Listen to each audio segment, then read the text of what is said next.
Vamos começar uma viagem por um documento que é, olha, raríssimo e profundamente íntimo. É o diário particular de uma mulher que fez análise com um dos discípulos mais famosos de Carl Jung. É quase como ter uma janela para a alma dela e para um dos processos terapêuticos mais intensos que a gente já ouviu falar. Essa citação da própria Naomi Neer, lá de 1949, já nos joga direto no centro da experiência dela. Essa sensação de estar em estilhaços não é só uma metáfora, não. É o estado emocional que vai definir toda a jornada interior que a gente vai acompanhar agora. E esta é a Naomi Neer. Ela vinha de uma família de elite de Tel Aviv, em meados do século XX. Uma mulher super inteligente, culta, mas que por dentro era dominada por essa sensação avassaladora de estar completamente partida. Então, para tentar combater essa turbulência toda que ficou ainda mais forte depois de um divórcio repentino, a Naomi começou dois projetos bem profundos e ao mesmo tempo. Ela passou a escrever um diário super minucioso e buscou terapia. E o analista que ela encontrou, veja bem, não era qualquer um. A gente está falando de Erich Neumann, que tinha acabado de chegar em Tel Aviv e já era considerado um dos grandes herdeiros intelectuais de Jung. A análise dos dois ia se tornar um verdadeiro caldeirão de ideias, de emoções e, como vamos ver, de revelações muito, muito complexas. Certo, então vamos mergulhar nisso. O diário da Naomi é a nossa porta de entrada para essa relação analítica. E o mais fascinante é ver como ela conseguiu capturar a complexidade de tudo desde o primeiro instante. E o que é realmente interessante aqui é o primeiro sonho que ela teve com o Neumann. É quase um mapa de todo o percurso que viria pela frente, sabe? A espera, a confusão, a acusação e, o ponto principal, a defesa dela. Tudo ali aponta para traumas antigos e uma necessidade enorme de se proteger. O sonho por si só já avisava que a jornada ia ser daquelas. À medida que a análise foi se aprofundando, uma coisa impressionante começou a acontecer. Uma voz nova, poderosa, começou a surgir de dentro da psique da Naomi. Era como uma guia interior que ela chamava, de forma bem simples, de ela. Para a gente entender a importância disso, na psicologia junguiana, o self é como se fosse o nosso centro mais profundo, a totalidade do nosso ser.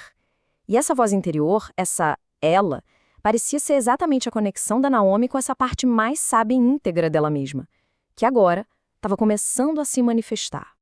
Mas antes de ouvir essa voz, a gente precisa sentir a profundidade da dor da Naomi. Nessa passagem, ela expressa uma alienação quase total da própria alma, um sentimento de estar completamente perdida, sabe? Surda para si mesma. E agora, olha que contraste impressionante, a voz de ela. Essa promessa de companhia e orientação traz um conforto enorme. É o primeiro sinal de um caminho de cura se abrindo. Uma cura que, e isso é crucial, vinha de dentro dela mesma. Bom, a partir daqui a relação terapêutica fica incrivelmente intensa. As fronteiras entre analista e paciente começam a ficar meio borradas, sabe? E isso leva os dois a um emaranhado emocional bem complexo e, em alguns momentos, até perigoso. E para entender o que estava acontecendo, a gente precisa falar sobre o conceito de transferência. É quando emoções antigas, muitas vezes da infância, são projetadas na figura do terapeuta. No caso da Naomi, esses sentimentos eram avassaladores, uma mistura de amor, de necessidade e de um profundo conflito espiritual. Isso nos leva a uma pergunta fundamental que marca o clímax de toda essa história. O que acontece quando a intensidade das emoções é tão grande, mas tão grande, que as fronteiras que sustentam a relação terapêutica começam a se dissolver? A Naomi chega a ter um vislumbre de como seria a forma ideal dessa relação. Num tipo de sonho acordado, ele imagina um amor mútuo, mas contido pela integridade dos dois. Era o ideal pelo qual eles lutavam, sabe? O reconhecimento desse amor, mas dentro de limites sagrados. Mas essa imagem ideal contrasta violentamente com a dura realidade da terapia. Esse suposto desabafo do Neumann que a Naomi registrou no diário mostra o impasse total em que eles chegaram. A pressão era tanta que, segundo ela, até os pilares da teoria junguiana pareciam desmoronar sob o peso do conflito pessoal deles. O resultado talvez fosse inevitável. A terapia formal simplesmente não tinha como continuar daquela forma.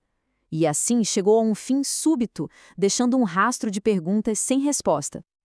Aí fica a pergunta: o que aconteceu com a Naomi Neer e com esse diário impressionante que ela manteve? Porque a história dela de jeito nenhum termina com o fim da análise. Pelo contrário, o diário, que ela intitulou simplesmente de Notas, continuou por toda a vida dela.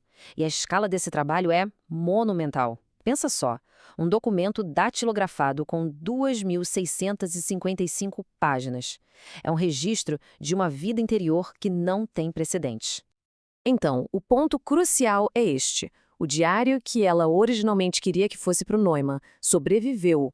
Hoje, ele é um documento histórico e psicológico único que nos dá uma visão de dentro do processo terapêutico como nenhuma outra, com todas as suas luzes e também as suas sombras. E para fechar, o epitáfio, que é ao mesmo tempo comovente e misterioso, que as filhas da Naomi escolheram para a lápide dela. É uma citação das próprias notas dela, um resumo da tensão de uma vida inteira, uma busca espiritual profunda, mas travada aqui na Terra, uma jornada para juntar os estilhaços. E isso nos deixa com uma última reflexão. O que será que significa renunciar ao céu para talvez finalmente se encontrar?